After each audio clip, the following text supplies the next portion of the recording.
Bismillahirrahmanirrahim. Assalamualaikum warahmatullahi wabarakatuh. Waalaikumsalam warahmatullahi wabarakatuh. Alhamdulillahirabbil alamin. Wassalatu wassalamu ala asrofil anbiya'i wal mursalin wa ala alihi rasulillahi ajma'in, amma ba'du. Pertama-tama marilah kita mengucapkan rasa syukur kita kehadirat Allah Subhanahu wa taala atas limpahan rahmat, nikmat serta hidayahnya. Alhamdulillah kita masih diberikan kesehatan, kekuatan untuk dapat melaksanakan apa-apa yang telah diperintahkan oleh Allah Subhanahu wa taala dan menjauhi segala larangan-larangannya. Salawat serta salam tak lupa pula kita hadiahkan kepada Nabi besar Muhammad sallallahu alaihi wasallam dengan ucapan Allahumma sholli ala sayyidina Muhammad wa ala ahli sayyidina Muhammad, beserta keluarga dan para sahabat-sahabatnya yang telah mengorbankan harta, jiwa bahkan nyawa mereka untuk demi tegaknya agama Allah ini.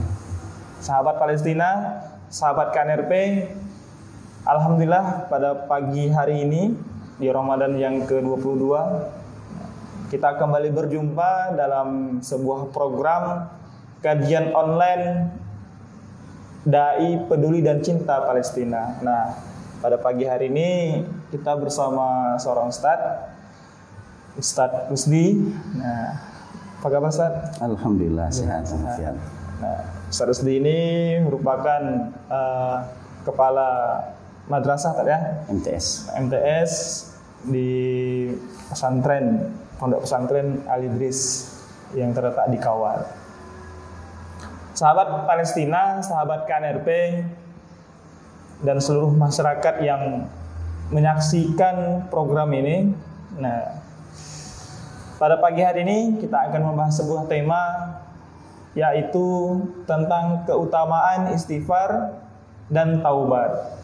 Nah, kita sering mengucapkan istighfar, kemudian kita juga sering mengucapkan kata-kata taubat. Nah, namun apakah kita paham atau tahu apa saja keutamaan-keutamaan dari istighfar dan taubat tersebut? Nah, untuk lebih jelas agar kita sama-sama mengetahui dan memahami keutamaan-keutamaan dari istighfar dan taubat tersebut, mari bersama-sama kita dengarkan penyampaian dari narasumber kita, dari Ustaz Rusdi. Nah, mari kita dengarkan pada Ustaz Rusdi, kami persilakan. A'udzubillahi minasyaitonirrajim. Bismillahirrahmanirrahim. Assalamualaikum warahmatullahi wabarakatuh. Innal hamdalillah nahmaduhu wa nasta'inuhu wa nastaghfiruhu wa nastahdihi wa natubu ilaihi wa na'udzu billahi min syururi anfusina wa min sayyiati a'malina. May yahdihillahu fala mudhillalah wa may yudlil falan tajida lahu waliyyan mursyida. Asyhadu an la ilaha illallah wahdahu la syarikalah wa asyhadu anna Muhammadan 'abduhu wa rasuluhu la nabiyya ba'dah, amma ba'du. Kaum muslimin, sahabat Palestina, sahabat KNRP yang dirahmati Allah Subhanahu wa taala. Alhamdulillah, tentunya senantiasa kita bersyukur kepada Allah Subhanahu wa taala atas segala limpahan rahmat, nikmat dan karunia yang Allah anugerahkan kepada kita sehingga kita masih Allah berikan kesehatan. Allah masih dijadikan kita sebagai hamba Allah yang beriman, dan mudah-mudahan keimanan itu senantiasa kita buktikan dengan ketaatan-ketaatan kita kepada Allah Subhanahu wa taala kapanpun dan dimanapun kita berada. Kemudian senantiasa pula kita sampaikan salawat dan salam kepada baginda Rasul Nabi Muhammad sallallahu alaihi wasallam. Allahumma sholli ala sayyidina Muhammad wa ala ali sayyidina Muhammad. Kepada keluarga beliau, kepada para sahabat-sahabat beliau, para tabi'in, tabi'ut tabi'in, dan seluruh pengikut setia beliau sampai akhir zaman nanti. Kaum muslimin, sahabat Palestina, sahabat KNRP yang dirahmati Allah Subhanahu wa taala, berbicara tentang istighfar dan taubat, tentu ini adalah satu hal yang seharusnya mudah untuk kita laksanakan. Ya. Istighfar ini berasal dari kata ghafaro, kemudian ada tambahan huruf alif, sin dan ta. Jadi istaghfara yastaghfiru istighfarun. Dalam arti adalah kita thalabul maghfirah, ya, thalabul maghfirah, meminta ampunan kepada Allah Subhanahu wa taala. Meminta agar Allah menghapuskan dosa-dosa yang telah kita lakukan, agar Allah memaafkan apa yang telah kita lakukan, kesalahan ataupun kekhilafan dalam kehidupan kita sebagai seorang hamba. Adapun at-taubah, ya, at-taubah dari kata taba yatubu taubatan. Dari segi bahasa Arab, taubah berarti rujuk, ya. Rujuk yang artinya adalah kembali, ya. Beda tentunya rujuknya sepasang suami istri yang telah mengalami sebuah perceraian kemudian mereka rujuk lagi, itu kan kembali bersatu lagi setelah mereka berpisah untuk sesaat. Nah, taubat ini adalah ketika seorang hamba Allah yang dia rujuk kembali kepada Allah Subhanahu wa taala setelah dia mengakui atas sebuah perbuatan dosa yang dia lakukan, dia menyesali dan dia tentunya istighfar, minta ampun, minta maaf kepada Allah Subhanahu wa taala yang Maha Pengampun. Para ulama mengatakan bahwasanya at-taubatu wajibatun min kulli dzanbin, shaghiran kan au kabiran. Bahwa yang namanya taubat, istighfar, minta ampun kembali kepada Allah, hukumnya adalah wajib atas setiap dosa yang kita lakukan. Baik itu dosa kecil apalagi dosa besar. Nah, jadi hukumnya adalah wajib. Nah, tentunya insya Allah orang-orang yang beriman yang dia menyadari telah berbuat sebuah kesalahan, sebuah kekhilafan atau bahkan mungkin sebuah dosa ataupun maksiat, maka tentunya hendaknya segera istighfar, minta ampun kepada Allah dan taubat kembali kepada Allah seraya menyesali apa yang telah dia lakukan dari perbuatan dosa dan maksiat tersebut. Karena kenapa?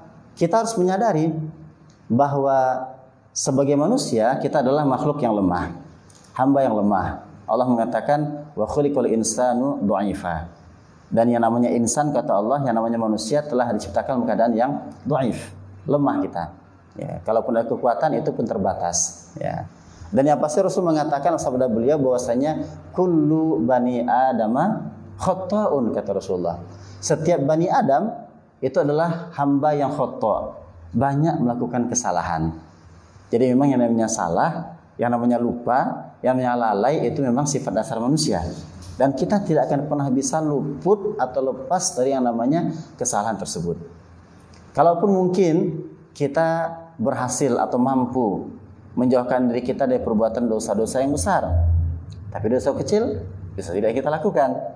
Kalaupun mungkin seorang hamba dia telah berusaha sekuat tenaga menjauhkan diri dari perbuatan dosa yang besar, dosa yang kecil, tetapi pasti ada saja saat atau beberapa waktu dalam kehidupannya dia lalai berzikir, ingat kepada Allah Subhanahu wa taala. Jadi memang ada saja yang kita lakukan di kesalahan atau kekhilafan atau setidaknya kelalaian dalam berzikir, ingat akan Allah Subhanahu wa taala. Sehingga memang kita harus banyak-banyak istighfar, minta ampun dan senantiasa bertobat kepada Allah Subhanahu wa taala. Bahkan baginda Rasulullah SAW tentu kita memahami dan meyakini bahwa seorang hamba Allah, manusia pilihan Allah Subhanahu wa taala, seorang hamba Allah yang maksum, yang Allah pelihara, yang sejarah mencatat Nabi Muhammad mengalami 2 kali yang namanya haditsatu syaqqis sadar, ya. Seorang Rasul mulia, pilihan Allah, ya, Al-Mustafa Al-Mukhtar. Dan selama hidup beliau 2 kali mengalami peristiwa syaqqus sadar, dibedah dadanya oleh malaikat. Ya, ketika umur 4 tahun, ya kita tahu ya 4 tahun itu tentu seorang anak yang masih belum balik, masih suci seharusnya. Tapi ternyata tatkala Rasulullah kecil bermain dengan para teman-teman beliau, datang malaikat, beliau dibaringkan di atas batu, dibedah dadanya, dibersihkan dari kotoran-kotoran. Ini pertama. Ya. Kemudian yang kedua adalah ketika peristiwa Isra dan Mi'rajnya Rasulullah SAW, kemudian beliau mengalami peristiwa pembedahan dada dan dibersihkan lagi. Ya, kan luar biasa. Bahkan kita meyakini beliau ada seorang hamba Allah yang Allah katakan ghufira lahu ma taqaddama min dzambihi wa ma ta'akhkhar. Telah diampuni dosa-dosa beliau yang telah lampau kalau ada dan yang akan datang itu perlu dikerjakan. Belum dikerjakan saja dosanya itu sudah diampuni oleh Allah SWT. Maka ternyata Rasulullah mengatakan tentang masalah taubat ini, apa kata beliau? Wallahi, kata Rasulullah, inni la astaghfirullah wa atubu ilaihi fil yaumi aktsara min 70 marrah. Demi Allah, kata Rasulullah, demi Allah, wallahi, sungguh aku, kata Rasulullah, senantiasa istighfar minta ampun kepada Allah dan bertaubat kembali kepada Allah SWT fil yaum, kata beliau, dalam satu hari akthar min sab'ina marrah, lebih dari 70 kali. Ya, bayangkan seorang Rasul yang mulia ini, beliau ternyata setiap hari istighfar minta ampun bertaubat kepada Allah lebih dari 70 kali. Bahkan di hadis yang lain beliau mengatakan, ya ayuhan nas, kata Rasulullah, ya ayuhan nas tubu ilallahi wastaghfiruh fa inni atubu fil yaumi mi'ata marrah. Ya. Wahai manusia, kata beliau, wahai umatku, bertaubatlah kalian kepada Allah Subhanahu wa taala, kembali kepada Allah, kata Rasulullah, wastaghfiruhu, dan istighfarlah kepada Allah, minta ampunlah kepada Allah, kata Rasulullah. Dan ternyata Rasul mengatakan apa? Fa inni atubu fil yaumi mi'ata marrah.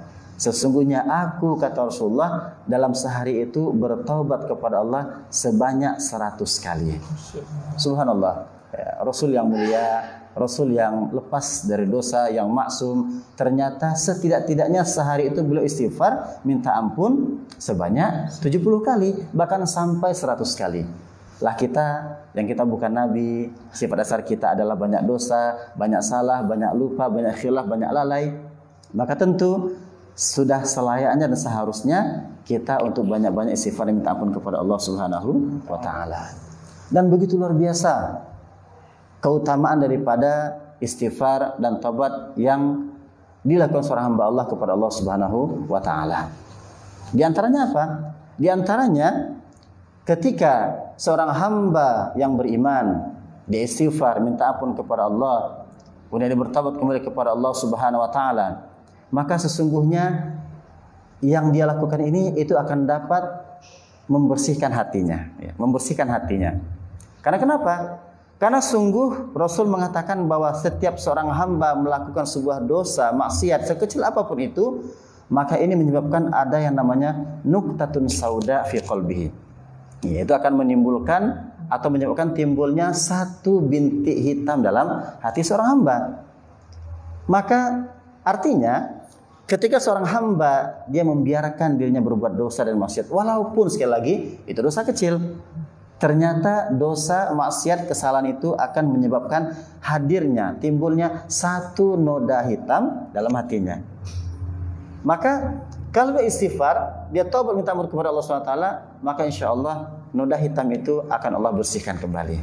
Allah ampuni dia, Allah rahmati dia, dan sehingga hati yang kotor dengan noda hitam itu kembali Allah bersihkan.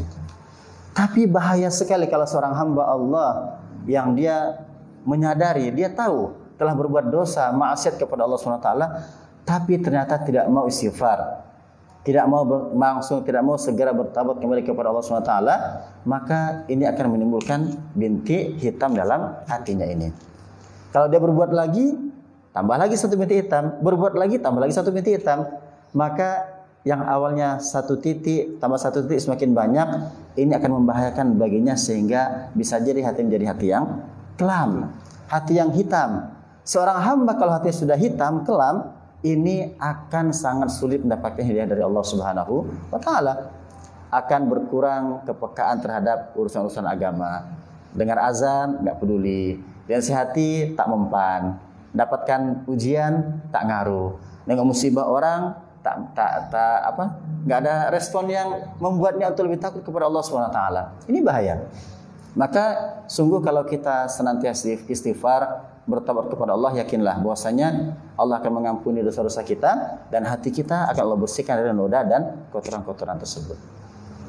Yang kedua, di antara keutamaan taubat adalah ketika Allah mengatakan innallaha yuhibbut tawwabina wa yuhibbul mutatahhirin. Sesungguhnya kata Allah Subhanahu wa taala, Allah mencintai orang-orang yang bertaubat dan orang-orang senantiasa mensucikan dirinya. Tentunya satu predikat yang begitu luar biasa ketika seorang hamba Allah telah dicintai oleh Allah SWT. Ternyata orang-orang yang berdosa, orang-orang yang bermaksiat, yang penting dia bertaubat kembali kepada Allah, minta ampun kepada Allah SWT, peluang untuk dicintai oleh Zat yang Maha Pencinta Zat yang Maha Rahman, yang Maha Pengasih, Maha Penyayang, ternyata akan mencintai hamba pendosa ini ketika dia kembali bertaubat minta ampun kepada Allah Subhanahu wa taala. Kemudian berikutnya adalah tentunya sebagai seorang hamba Allah yang beriman, kita meyakini bahwa kehidupan kita bukan semata-mata dalam dunia saja.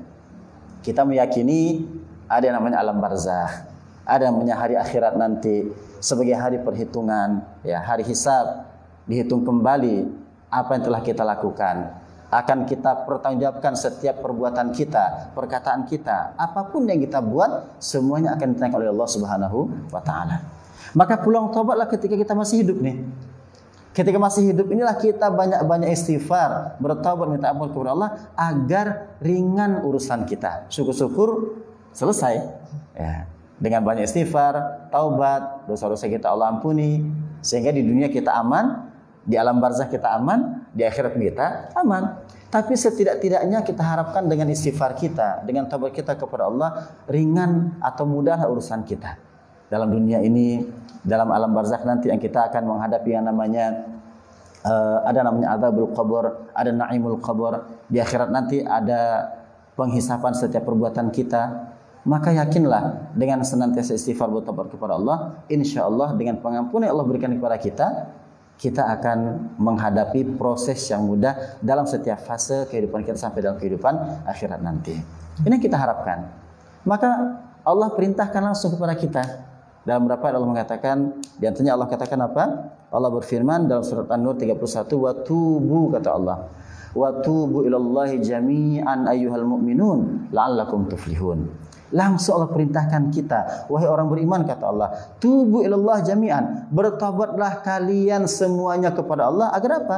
La'allakum tuflihun, agar kalian beruntung, agar kalian termasuk orang yang sukses, ya. Agar kalian mendapatkan kemenangan, al-falah. Ini tujuannya. Dan juga Allah katakan apa? Ya ayyuhalladzina amanu tubu, kata Allah, taubatan nasuha. Hai orang beriman, Allah katakan, taubatlah kalian kepada Allah dengan taubatan nasuha, dengan taubat yang sebenar-benar taubat.